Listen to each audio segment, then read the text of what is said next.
Just moments ago, guys, the Trump administration asked the Court of International Trade to pause its decision blocking the president's tariffs while the White House seeks an appeal. NBC News chief White House correspondent Peter Alexander brings us the details. Overnight, a federal court slamming the brakes on President Trump's sweeping tariffs. It's our declaration of economic independence. The U.S. Court of International Trade ruling that the president does not have the authority to impose those steep tariffs on allies or adversaries. The court, in two separate cases, tossing out the tariffs the president imposed under a nearly 50-year-old emergency economic law that had never been invoked in a situation like this. The suits were filed by small businesses and a dozen states, arguing that President Trump violated the Constitution, which grants Congress, not the president, the authority to set tariffs. The administration already appealing, with a White House spokesperson arguing it is not for unelected judges to decide how to properly address a national emergency. The ruling injecting new uncertainty into the president's on-again, off-again tariffs, with many businesses complaining his chaotic approach has made it impossible to plan their purchases ahead. Thank you very much. Hours before the ruling, the president took issue with accusations he's backed down on his tariff threats when asked about a new term reportedly used by some on Wall Street, taco, short for Trump always chickens out. Oh, isn't that nice? Chicken out. I've never heard that. You mean because I reduced China from 145%? When you ask a nasty question like that, it's called negotiation. You set a number. And if you go down, if I set a number at a ridiculous high number and I go down a little bit. As the president battles the courts, one of his top allies, Elon Musk, confirms he's departing the administration, thanking President Trump for the opportunity to reduce wasteful spending while heading up the Department of Government Efficiency, coming just 2 days after Musk criticized President Trump's signature spending bill. So, I was disappointed to see the massive spending bill. Musk now faces a new challenge, trying to rehabilitate his image as a visionary entrepreneur after months of fierce political scrutiny. That was NBC's Peter Alexander with that report. And beyond the appeal, the Trump White House reacting with thinly disguised fury as to what happened here. Stephen Miller calling it a judicial coup. Others saying that this is further evidence of the deep state trying to work against and subvert Trump's agenda, ratcheting up their attacks on the judiciary. So joining us now, we have co-anchor of CNBC's Squawk Box and a New York Times columnist, Andrew Ross Sorkin, NBC News senior business correspondent, Christine Romans, co-host of MSNBC's The Weeknight, Simone Sanders Townsend, as well as former MSNBC host Chris Matthews. His new Substack is aptly titled, you'll never get it, Hardball with Chris Matthews. Also with us, former state attorney for Palm Beach County, Dave Aronberg. It's a terrific group for a busy news hour, Joe. And certainly there was rage this morning and last night from the White House about this ruling. Also real anger from President Trump there when confronted with that, as Peter Alexander put it, that the taco trade, the idea that him chickening out. Right. But as we talked about earlier this morning, there are a few things that you would say Donald Trump has believed in for a long time, that he's been consistent in. But right at the top of the list, tariffs. Those aren't going anywhere if he can help it.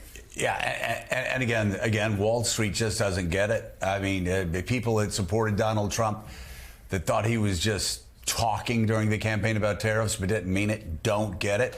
He's been talking this way since the 1980s. He still believes it. When people say he's backing down, all they're doing is they're basically pushing him towards more tariffs because he believes in them. He believes that tariffs are the best way forward in rebuilding America's manufacturing base. Of course, most economists disagree with him. Most of his supporters on Wall Street disagree with him. He doesn't care. So they're not going away. Dave Aronberg, though, I want to start with you with this fascinating ruling last night from this court. Of course, the White House, dead wrong, and also it's just not helpful when they talk about judicial coups.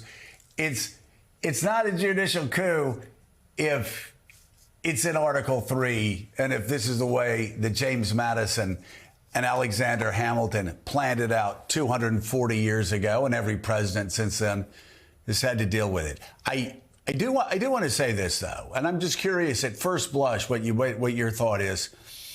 When you have this court saying it's Congress's power and not the executive branch's power, so they're saying this is an Article 1 power, not an Article 2 power, and that's coming from an Article 3 power. I don't think that's going to hold up with the Supreme Court, and I don't think it's going to hold up with the Supreme Court because they're going to say, well, yes, it's Congress's power. Congress deferred that power to the president. If they want to fight that and say this is an Article 1 power and they bring the lawsuit, then they'll have standing to claw that power back or to pass legislation doing it. I just don't see a court doing this by themselves. Again, do they have a right to have this ruling? Of course they do under Article 3. Will it hold up under the Supreme Court? I'm very skeptical, again, because Congress has deferred that power for now to the president. Well, Joe, they haven't explicitly given up their power. Yes, they have self-emasculated. It's embarrassing, and it's up to the judges to restore some checks and balances. But these justices on the conservative side are strict constructionalists, and they know that Congress has the power of the purse, and it's Congress that has the power to tariff. And this statute here, IEEPA, provides some exceptions when there is an unusual and extraordinary threat to the national security, foreign policy, or economic security of the United States. But what is that unusual and extraordinary threat here? Our long-standing trade imbalances? You know, emergency powers exist to enable a president to respond quickly to a crisis. It's not supposed to be used to deal with long-standing laws and policies you disagree with. If you want to change our laws, you go to Congress. But President Trump doesn't want to do that because he knows he can't get these unpopular tariffs through a narrowly divided House and the filibuster in the Senate. So he resorts to executive orders and this IEEPA statute, which only works as long as the courts say that it works. And yesterday, a court shut it down. And one other thing, Joe, there's a major problem with Trump's use of this statute, and the courts identified it.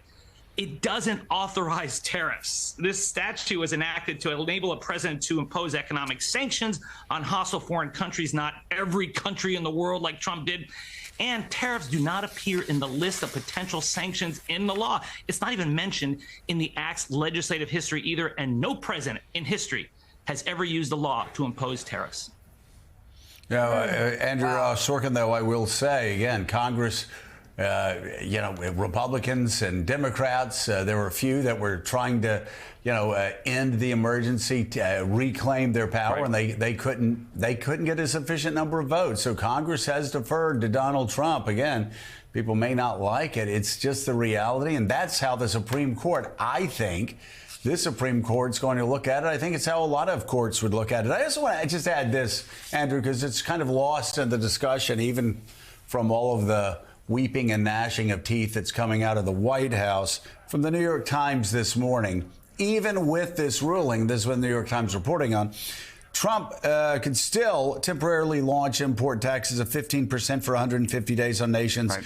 with which the U.S. runs a substantial trade deficit. The ruling notes that a president has this authority under Section 122 of the Trade Act of 1974. Donald Trump, as president, still has a significant amount of power, regardless of what the courts say, on tariffs. And so all of these people on Wall Street, jumping up and down, going hip, hip, hooray, and we're seeing a market rebound. Again, these people keep hoping against hope that Donald Trump is not a tariff president.